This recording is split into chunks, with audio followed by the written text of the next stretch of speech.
I think the reason why I'm having so much fun with this is because it's forcing me to work in a construct, in a framework that I've never worked in before.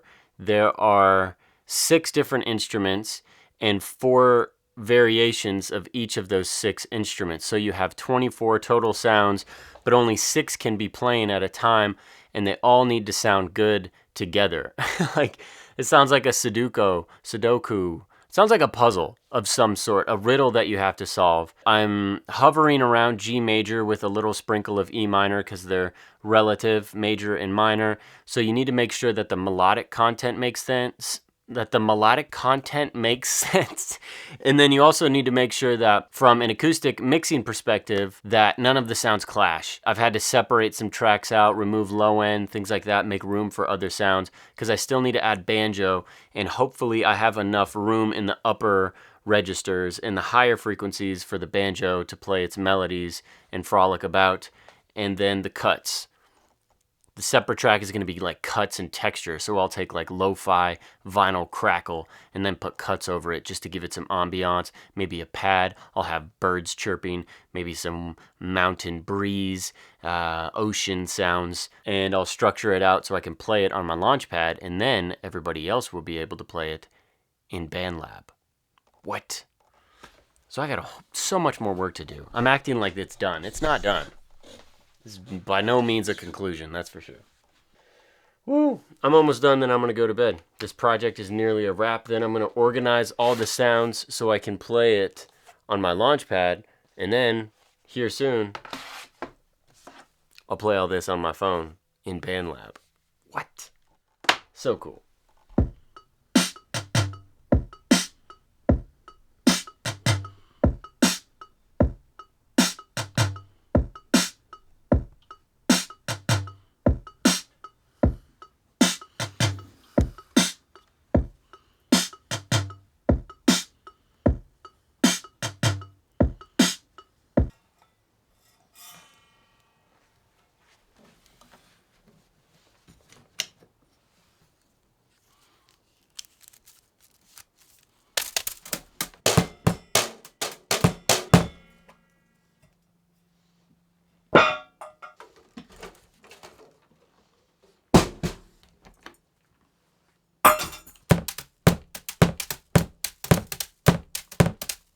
Yeah, so this mic stand is busted, and I can't get it any lower to the ground.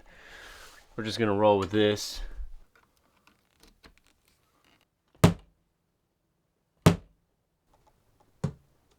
Yeah, kind of like I suspected. The kick's a little flat. I'm going to try and put the microphone behind it. Because this is so punchy and snappy, I want to capture more of the boom. We'll see if that works, or helps, at least. Mic placement is really important, so I might move this around a little bit. I just poked my head on that. Also take that out.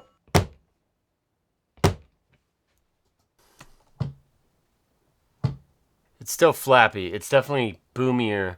I think I'm going to bust out a contact mic and get 2 signals going in. See if I can mess with the 2. Because I also want to add these right here. Super cheap on Amazon. I got like a pack of 8. So aside from my big light, my lights up top just went out. You can see I took one of the studio panels down. I've been having electrical difficulty. Something's going on. This will stick on to one side. Pretty simple. Right there.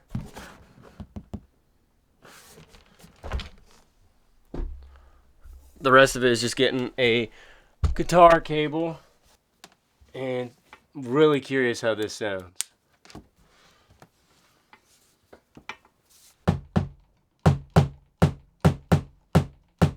Time to wake up the neighbors, you know what I'm saying? Yeah, let's do this. Can you hear that? It's my air conditioning unit, and it's just hot in here. I don't want to take off my hoodie. It's hot in here regardless, even if I didn't have my hoodie on. Now it's time to record something that doesn't require a microphone. I'm going to use 2 different basses for this project. One's going to be the fretless. The other one is going to be the one that's on the wall right now. Right there. So yeah, time to groove.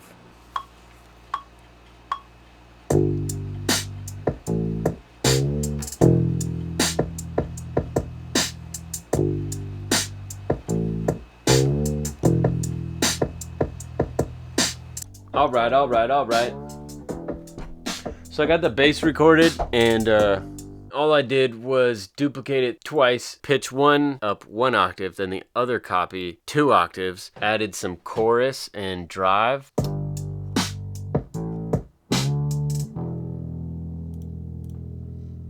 Oh, and I fixed the lights. All I have in here is another power strip. I don't have another extension cable cord.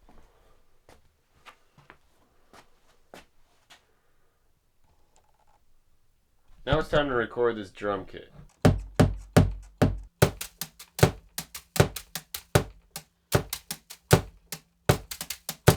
I ended up really boosting the low end of the contact microphone, like a whole bunch, and I added a gate to get rid of some of the sound. It's just bass. You can probably not even hear it at all. Once I get the sound and the balance between these two good, I'm gonna bounce it down into one file and then clean it up, move things around, and make sure they work with this right here from the Uno drum machine, which is where this all started. This is how I make music every time. I start as if I don't know what I'm doing, because I like to explore and experience it every single time as if it's for the first time. Once this all gets baked, everything's got frosting and sprinkles on it, it's gonna be amazing. You're probably disappointed at the moment, but don't worry, it's all in here. That's where it should be, and here. You know, feeling it. It's good.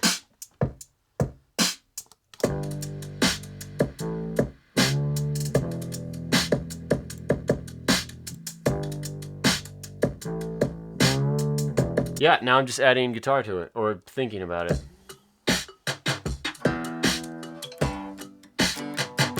Oh yeah, I was getting in tune earlier.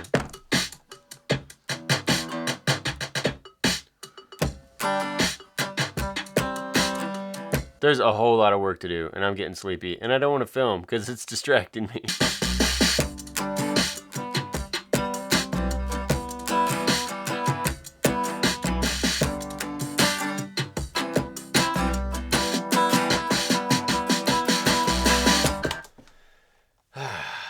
It's been a day or two. I don't know. It's all a blur. But I recorded a little bit more bass. I've just been moving things around. Now I'm going to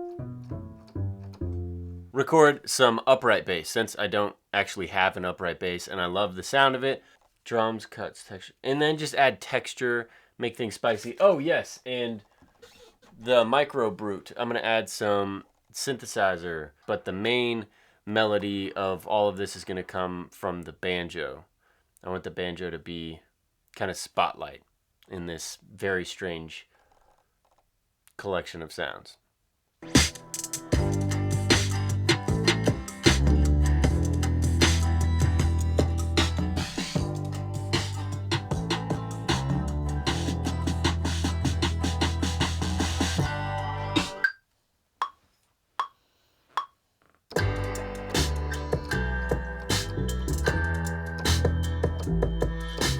I gotta show you this one version of the guitar that things got a little crazy. This is an LFO that's set to random, so it's randomly changing the delay time, so you get all this madness.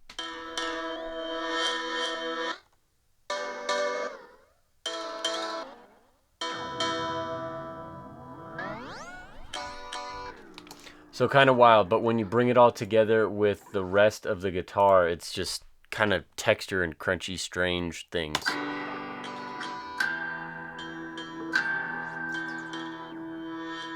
Here's a tip. No one taught me to do that, by the way. I was just messing with it. So yeah, mess with things and you'll discover new things that have never been heard before.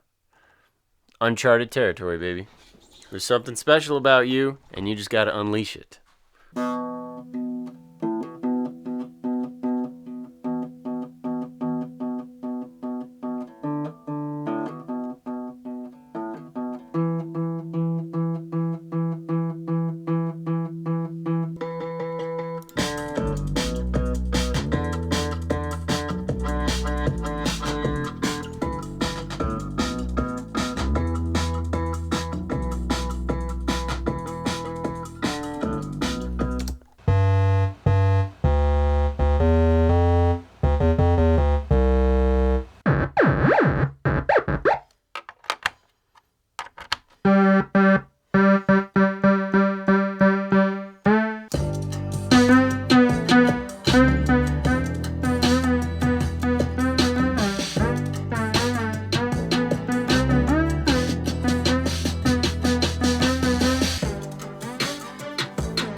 I just got finished with the first synth. I did some interesting things to... There's all different kinds of ways to use effects. You know, the standard way is to add a plugin, but I like doing things with audio that naturally create effects in your mind. Let me show you this one, for example. Here's the original synth part, and I duplicated it so these two, the top two, are the exact same, except one is panned all the way to the right, the other is panned all the way to the left, and then I pitched this down like 7 cents, and then pitched the other one up. So they both are slightly out of key, but then you pan them and it creates this really wide stereo chorus effect. If that didn't make any sense, you make 2 copies, pitch them apart just like 5 to 12 cents, just a little bit up or down, and then one goes all the way to the left, one goes all the way to the right, and it'll naturally create this phenomenon in your brain where it's trying to make sense of it all, and it creates this really wide stereo chorus effect.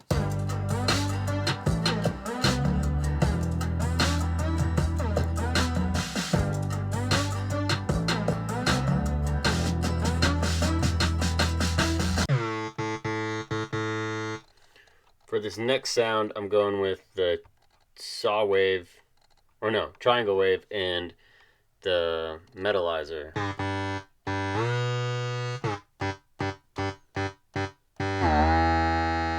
Oh yeah, I still got the glide turned up.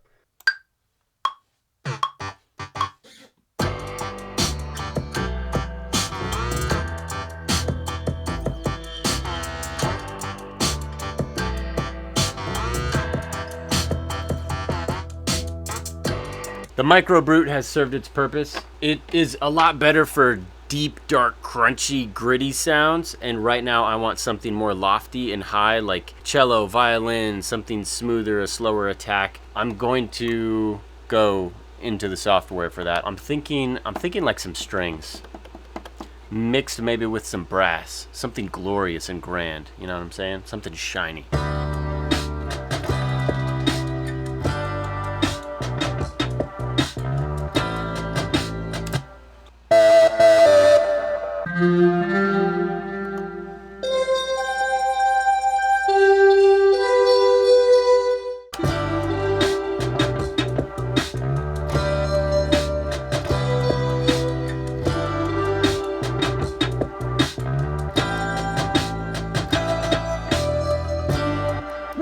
Synth number 3 is done. I'm a sucker for a mellotron, you know, like the old school tape keyboard thing. So that's gonna be the next sound.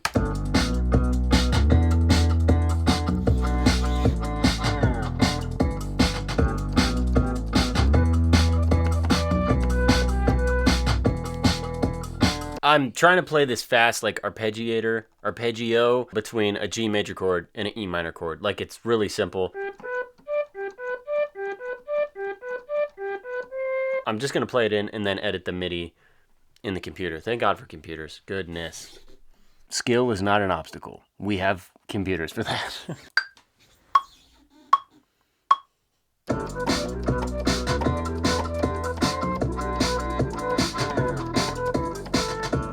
Yep, that was it.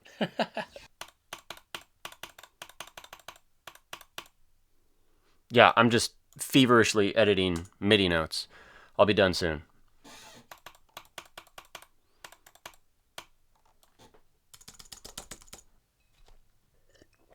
Let me just be real for a moment.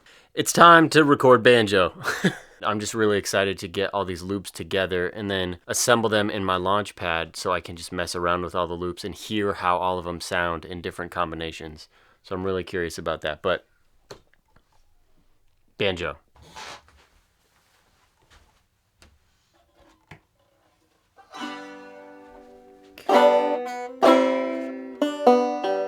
Ooh, this puppy needs to be tuned.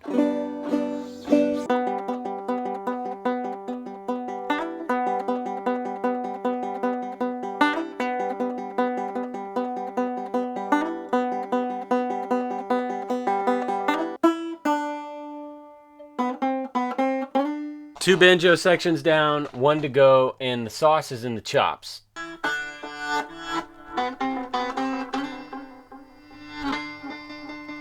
I took off the resonator a long time ago. I just want to get a different banjo sound, something brighter and fuller, which is exactly what the resonator does.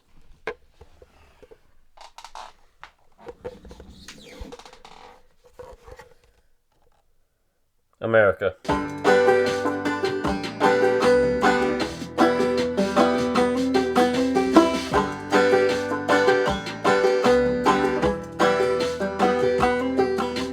Woo! I told you the story about how I got this banjo, right? I traded it for a 48-inch flat screen TV, the only one we had at the time.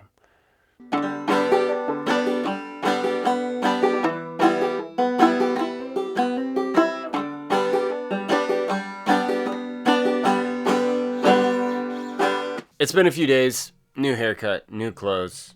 Well, not new clothes, just regular dad clothes. I made an arpeggio with basically G chords and E minor chords and random notes sprinkled about it, and added some delay and reverb, little compression, and some randomness to the MIDI notes. Check it out.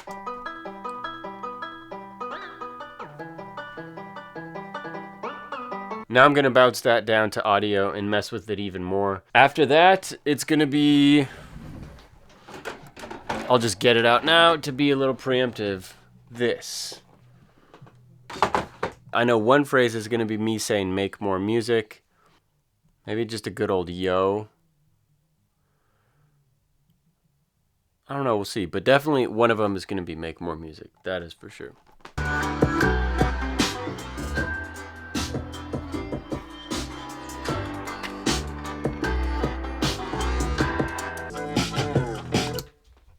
Yo, all I gotta do is make an empty track and just say a few words. We're on channel 4. Come on. Yeah. Make more music. Make more music. Yo. Yo. Yeah. Hey. Yeah. Hey. Yeah. I don't know what else to say. That should be good. Okay, now I just gotta find the sounds that sound good, edit those and export them, put them on my laptop so I can scratch them. Make more music.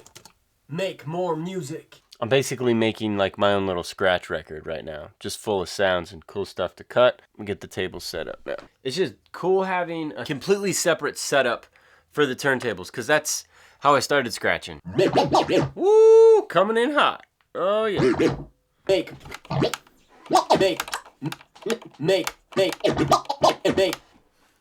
I'm a little rusty.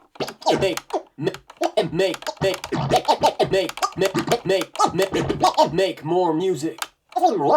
Make more music. Okay, the clicking's gonna be really loud, but I've just been sitting here practicing, and I'm gonna record yo on this beat, and I got a little phrase for it. I'll probably have to try it out a few times, but I think I got it.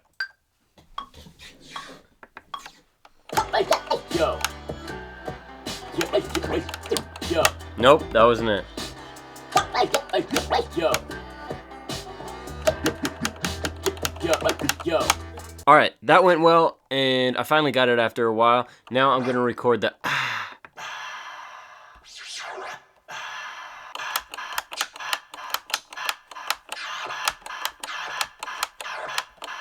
I could have just recorded that. That would have been great. This is all the make more music cuts. Music. Make more music. And of course, the beat can be all different kinds of variations of the different loops that I've been making. So right now, it's just over this fast beat, but it'll sound really cool over the slow ones. Music.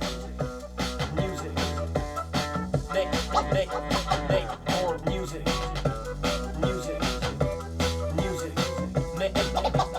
Make more music. So I'm using silence to add impact instead of crazy scratching, because it's a loop. You don't want it to get repetitive. Silence is really helpful. So right now I am bouncing down all of the individual tracks. Got drums, bass, guitar, banjo, synth, and then effects. It's kind of just administrative stuff, like just file keeping or something in that regard. Just gotta wait for the audio to go. So the bass just finished up. Now I gotta move along to, I think banjo is next. In Ableton, I'm using what's called resampling, sampling the output of one track or several tracks into one new track. Banjo's done, gotta do guitar, synth, bass, and then effects. And then it'll be onto this thing. That's what I'm excited about. All these white tracks right here is basically the entire project. Now what I'm gonna do is split them into their respective sections and then drag them real simply onto here. And that's why I love Ableton. Oh, that was so satisfying. Look at that. Here's drums, here's bass, banjo, guitar, synth, and effects. So I can just play these.